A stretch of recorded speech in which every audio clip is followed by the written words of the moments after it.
BTC बुख्रुबनो बिटिसिखौ सावनो सोरबा शिबनि न'खौ सावनो बिदि खोथा बुंगासिनो दङ आरो मैयाबो जों खोनानो मोन्दों कार्बि आलं बायदि तुलिरामनि न'खौ सावनाय बायदि जोंनि बिटिसिनि हाग्रामा महिलारि शिबनि न'खौ सावगोन। क'क्राझार जिल्ला BSUआ बड'लेण्ड इउनिभार्सिटि आरो क'क्राझार मुलुगसोलोंसालिनि गोदानै रेजिस्टार बिबान मोननाय सानैखौ बरायदों। लोगोसेनो बड'लेण्ड इउनिभार्सिटिनि सासे स्टुडेन्ट बबुल बर'नि सायाव गोबां इलिगेल होफैदों। नोंथांमोना भिडिअखौ नायलांग्रो, बेनि उनाव आं डिसकास खालामगासिनो। खुलुमबाय। सिगाङावनो आङो इंराजिनि गोदान बोसोरनि बयखौबो सारा बिटिसिनि जोंनि आबै आबौ आदा बाजैमोन आदै मादैमोन बिदा फंबाय बयखौबो आं गोदान बोसोरनि गाहाय हामलायनायखौ बावहरबाय जोंनि क'क्राझार डिस्ट्रिक्ट BSU तरफनिफ्राय। आरो जों दिनै क'क्राझार डिस्ट्रिक्ट BSUआ बेहाय दिनै जमा जानायनि खारनानो जाबाय जोंहा नै मैयासो थांनाय जा बड'लेण्ड मुलुगसोलोंसालि आरो क'क्राझार मुलुगसोलोंसालिनि गोदानै एपइन्टमेन्ट मोननाय रेजिस्टार सानै बिथांमोनखौ जोङो वेलकाम खालामो। मानो होनोबा जोङो बिसोर सानैखौ जोङो मिन्थियो। बिसोर सानैया सिगांनिफ्रायनो डक्टर बनबिना ब्रह्मआ क'क्राझार मुलुगसोलोंसालिनि सिगाङाव बियो प्रिन्सिपालमोन। क्राइटेरिया हिसाबै बिसो दिनै रेजिस्टार जाखानांगौमोन। बे हिसाबै बियो दिनै रेजिस्टाराव जाबाय। आरो डक्टर प्रहलाद बसुमतारी बिथाङाबो 2020नि सिगां बिथाङाबो रेजिस्टार खामोन। दा बिथांमोनहा दिनै रेजिस्टार जानायाव जोंहा बिसोर सानैखौ वेलकाम खालामो। आरो एबसुआ बेखौ होननो थांगासिनो दङ दे बिसोर सानैया पलिटिकेलिनि थाखायसो दिनै रेजिस्टार जानो मोन्दों, खिन्थु बे खोथाया नङा। मानो होनोबा दिनै जाय रेजिस्टार दिनै बोख्लायजादों गावसिनि बिबाननिफ्राय बिसोर दिनै फेलियार जानायनि थाखायसो बिसोरो बोखारजादों। मानो होनोबा जोंनि बिटिसि बायदिखौ दिनै बुख्रुब सुख्रुब खालामलांबाय बड'लेण्ड इउनिभार्सिटिनि स्टुडेन्टफ्रा। दिनै मानो बिसोरो लिगेलि मानो दिनै तदन्त खालामाखै, लिगेलि मानो एक्सन लायाखै, दिनै घटना जाखांनायनि उनावबो दिनै मानो बिसोरो जेबो नायबिजिराखै। आरो बिनि सायाव 2024आवबो जा इलेक्सन जादोंमोन स्टुडेन्ट इउनियन इलेक्सन, बेहायबो हाग्रामा महिलारिनि देबोरगाव गामियाव दिनै बै समावबो गन्डगल जानानै थांदों। सोरबा गारि बुख्रुबलायदों, सोरखौबा लावथि लाना होसोलायनाय, सोरखौबा बुलायलायनाय जादों। बे टाइमावबो दिनै रेजिस्टार सासे मानसिया दिनै मानो बे बुस्थुखौ लिगेलि एक्सन लायाखै। आं बेखौनो सानो, जों क'क्राझार डिस्ट्रिक्ट BSUआ बेखौनो सानो दे बिसोरो सासे फेलियार रेजिस्टार जानानै थांदों। बिनिखायनो दिनै चेन्सेलरा बिसोरखौ बोखारनांगौनि फरजायाव फैदों। बे मोनसे लिगेलि प्रसेससो थांनानै दिनै चेन्सेलरा BC-खौ होनहरनानै दिनै गोदान रेजिस्टार सायख'नाय जादों। आरो दिनैनि दिनाव बुबुल बर' जाय बिथाङा, आं बिनि खोथाखौथ' मा बुंबावनो, बिथाङा दिनै डाबल MA, खिन्थु बिनि एडमिसना दिनै लिगेल नङा। आं बेखौनो बुंगोन। मानो होनबा जों मिथिगौ बे बिथाङा MA फरायगासिनोमोन सिगाङावनो पलिटिकेल साइन्सआव, खिन्थु बे फेल जानानै आरो डाबल MA लाबावदों पलिटिकेल साइन्सआवनो। खिन्थु दिनैसिम बिदि लिगेल प्रसेस नङा दे नोङो मोनसे साबजेक्टआवनो MA-खौ मोनफिननो हानाय। खिन्थु बे इलिगेल बुस्थु एडमिसन मोननानै दिनै रेजिस्टारानो बेखौ एडमिसन होदों। दा बिनि थाखायनो बियो दिनै हस्टेलाव थानानै, एबसुनि निर्देशआव हस्टेलाव थानानै दिनै बिसोरो बेखौ काउन्टार होगासिनो दङ। बिटिसि बुख्रुबनो, बिटिसिखौ सावनो, सोरबा शिबनि न'खौ सावनो बिदि खोथा बुंगासिनो दङ। आरो मैयाबो जों खोनानो मोन्दों कार्बि आलं बायदि तुलिरामनि न'खौ सावनाय बायदि जोंनि बिटिसिनि हाग्रामा महिलारि शिबनि न'खौ सावगोन, बिटिसिखौ बुख्रुबसिनगोन होननानै थुलुंगा होगासिनो दङ। मा साहसजों बिदि बुंनो हागासिनो दङ? दिनै जाय इउनिभार्सिटियाव हाबनानै बिसोर बेबायदि खोथा बुंगासिनो दङ, जाय हस्टेलाव थानानै बिसोर बेबायदि खोथा बुंगासिनो दङ, बे इउनिभार्सिटिया सोरजों लुजानाय, सोरजों लाबोजानाय? हाग्रामा महिलारि BPF सरखार थानायाव हाग्रामा महिलारिया बेखौ बिनानै, आसाम सरकारनिया बिनानै लाबोनानै बे इउनिभार्सिटिखौ जोंनि बड'लेण्डनि थाखाय बिनानै लाबोनानै जोंनो सोरजिहोफैदों। आरो दाख्लैसो थांनाय आन्दलनाव जाय स्टुडेन्टफ्रा लिड लादोंमोन बिसोरनो दिनै हस्टेलाव थानानै सोरबा एबसुनि निर्देशआव, सोरबा UPPLनि निर्देशआव बिसोरो खामानि मावगासिनो दङ। आरो जों खोनानो मोन्दों, जोंनाव रिपर्ट दंजोबो, नेरसोनमोन बायदि बिसोरबो इलिगेलि दिनै हस्टेलाव थानानै सोरखौबा दम होनानै सोरखौबा माबा होनानै दिनै हस्टेलनिफ्राय ओंखाराबा मायाबा आन्दलनाव ओंखाराबा होननानै दंखि होनानै लाबोबाय थायो आन्दलन खालामनो। खिन्थु दाख्लैहाय आन्दलन जाय जाय जानानै थांदों बेहायबो ओइदिनखालि एग्जाम दंमोन, एग्जाम टाइमाव बिसोर एग्जामखौ पस्टपन खालामहोदों, एग्जाम जाहोआखै, एग्जामखौ केन्सेल खालामनानै दिनै आन्दलन खालामहोदों। बेहाय दिनै सासे रेजिस्टारा मानो एक्सन लायाखै? जे बुस्थु गथनानि जानानै थांबाय एथ' गिदिर जोंनि एन्टि नेसनेल बायदि खामानि मावनानै थांबाय, बेहायबो दिनै रेजिस्टारा मानो एक्सन लायाखै? ओंखायनो जों सानो सासे रेजिस्टारा बेखौ एक्सन लायैनि थाखाय, जेबो खामानि मावैनि थाखाय सासे रेजिस्टारा बे फेलियार।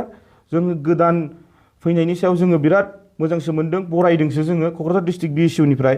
आरो जोंनि बुबुल बर' आरो नेरसोनमोन बायदि जाफुंमोन बायदि बिसोरो सासे UPPL नि सोरबा एबसुनि टटेलि एजेन्ट जानानै खामानि मावगासिनो दङ।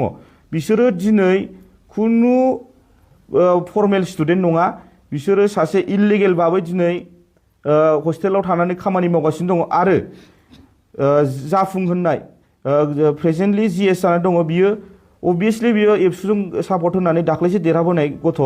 बिसोर एबसुखौनो नागाराखैमोन, एबसु बिबानखौनो नागाराखैमोन, देरहाबोनाय गथ'। बिसोरो दिनै एबसुनि माइन्डेड जानानै एबसुनि निर्देशआव एबसुनि एजेन्ट बायदि दिनै खामानि मावगासिनो दङ। बिसोरो दिनै बुबुल बर'मोन बायदिया मा होनोमोनलाय, दिनैनि दिनाव बिसोरो गन्दगल, दिनै BTC आव गन्दगल खालामनोसो दिनै बेहाय एडमिसन लानानै दङ। बेहाय बिसोरो लेखा फरायनो होननानै फैयाखै, ओरैनो थानानै BTC नि बड'लेण्ड इउनिभारसिटिखौ दखल खालामनानै दिनै BTC खौ गन्दगल खालामनोसो फैदों। बिसिनि आन्दलना दिनैनि दिनाव मोनसे ST नि आन्दलन जानानै थाङाखै, ST नि आन्दलन नङा। बिसिनि आन्दलना जाबाय जेननायनि आन्दलनसो, जेननायनि रिएक्सन। बिसोरो सरखौ लानानै आरो बिसोरो दाखालि जोंनाव इउनिभारसिटिनि गथ'फ्रा जोंनाव गाबै गाबै फन खालामबाय, आदामोन जोंनि एग्जामा पस्टपन जाबाय, जोंनि लाइफआ मा जाबावनांगौ, जों एग्जामखौ होनो मोनला नामा? जोंनि बड'लेण्ड इउनिभारसिटियाव अखल बर'ल' नङा, बयबो जाथि जन'गस्थिनि गथ'फ्रा दिनै फरायगासिनो दङ। बिसिनि फिउचारा मा जागोन?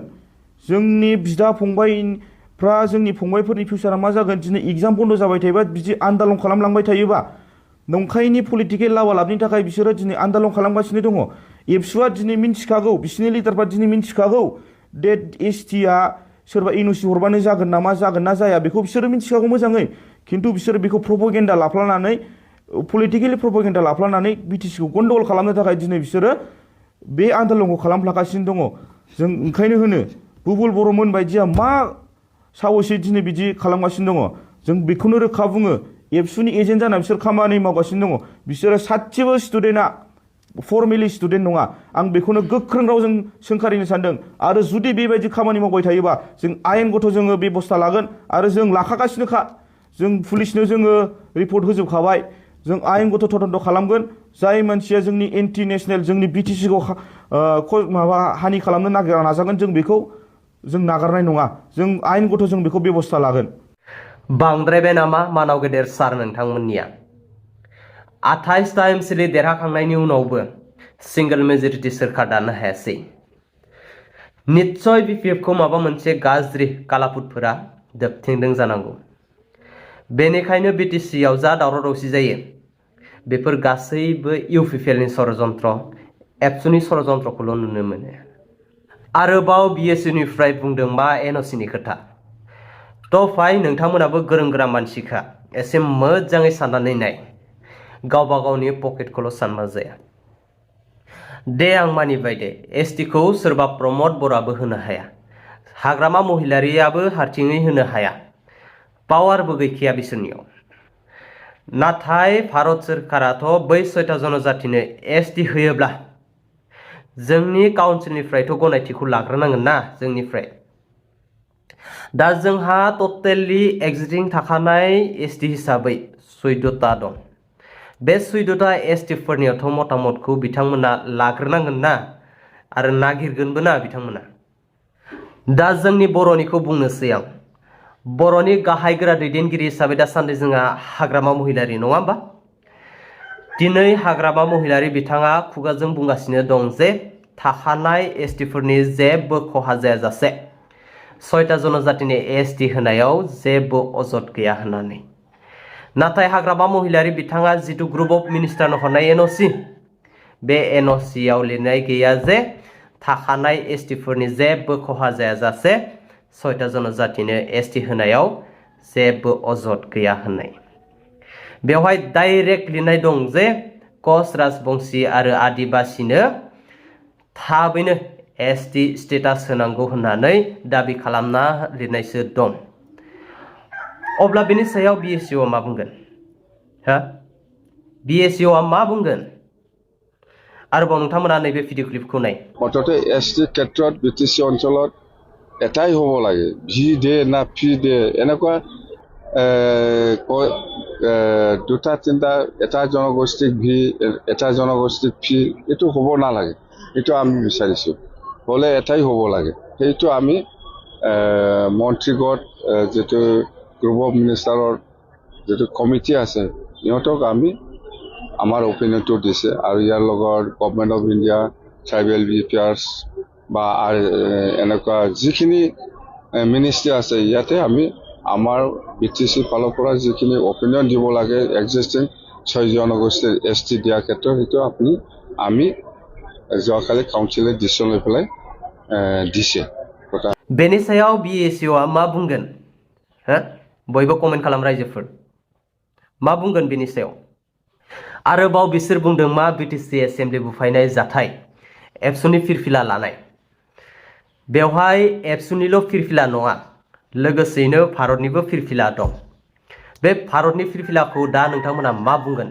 हा मा बुंगोन एबसुनिखौथ' नोंथांमोना बुंबायानो दिनै भारतनिखौ नोंथांमोना मा बुंगोन बे बर' फरायसाफोरा एबसुनि फिरफिला लानानै सोमावसाराबा मा सोरनिबा दख'ना सरि लानानै सोमावसारनांगोन नामा हा सोरनिबा गामसा गिजि जांगिया गिजि आलायनांसिगौ नामा दाखालै 29 नभेम्बर खालि ट्राइबेल स्टुडेन्टसफोरा गणतान्त्रिक हिसाबै सोमावसारलांबाय माबा मोनसे गोरोन्थियाव बुफाय बुसि जालांबाय बेफोर गासैखौबो डेमोक्रेटिक हिसाबै बिथांमोना फोरमायलांबाय दा बिथांमोना मा लुबैदों मानो होस्रिखावदों मानो बुफाय बुसि खालामदों बेफोर गासैखौबो तदन्त खालामनाया सालिजारि खालामनानै रायलायनानै सल्भ खालामनांगौआ दानि बिबानगिरि हिसाबै मानगोनां हाग्रामा महिलारि सारनि दायित्वमोन नाथाय बिथाङा बेफोरखौ रायलायनानै सल्भ खालामनो गारै बुंबाय मा आंखौ बुथारनो फैदोंमोन मासे जुदि हाद्दि सावनानो माने स्टुडेन्टसफोरजों चेलेन्जसो खालामबाय उल्थासो फेर फाथिबाय अब्ला बिदियाव बिटिसिआव अर जोङाब्ला मायावथो जोंगोन हा मायावथो अर जोंगोन दिनै बिएसइउआ माबे रायजोआव थानानै सान्थि सुक्तिखौ नागिरदों हा सोरगोपुरियाव थानाय बायदि मोनदों सोरगोपुरियाव थानाय बायदि मोनदों नोंथांमोना सोरगोपुरियाव थानानै सान्थि सुक्ति नागिरनाय बायदि मोनदों नामा नरकपुरियावसो दं जों बयबो नरकपुरियावसो दं एसे मोजाङै साननानै